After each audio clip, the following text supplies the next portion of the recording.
I call it a delightful island jewel in the book because I do think it's a jewel. It still is. According to the original land plats for Dobbins Island, it was recorded as 12 acres lying in Magothy. It was called Magothy River, opposite the dwelling plantation of Zachariah Gray. So we're locating our anchorage at Zachariah Gray, and it was next to what they call Raspberry Island. Raspberry Island was the early name for Little Island.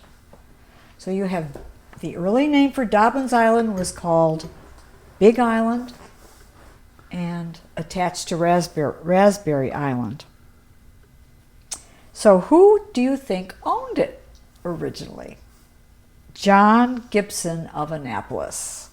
John Gibson was a businessman, and he was a big-time businessman in Annapolis.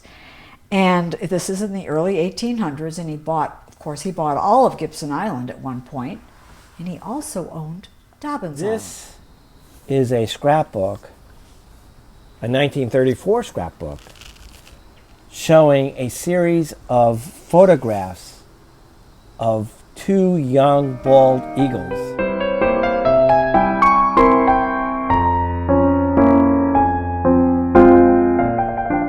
Each week, R. Bruce Overington, with the help of two companions and some lines, climbed an 80-foot tree to take pictures of an eagle's nest 6 feet high, 4.5 feet across, as well as the Magothy River.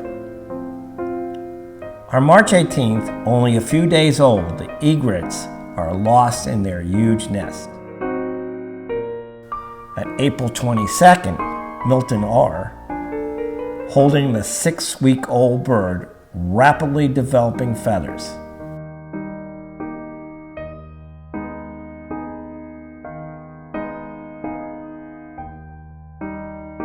On May 6th, a pair of beautiful birds.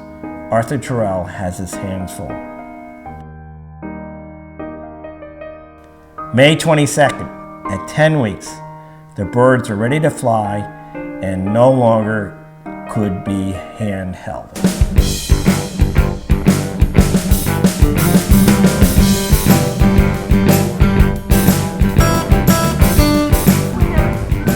Oh, well, also it was very, at that point in time, 40 years ago, sailboats would be going up and down from New York, from Vermont, all up and down the coast, down to Florida.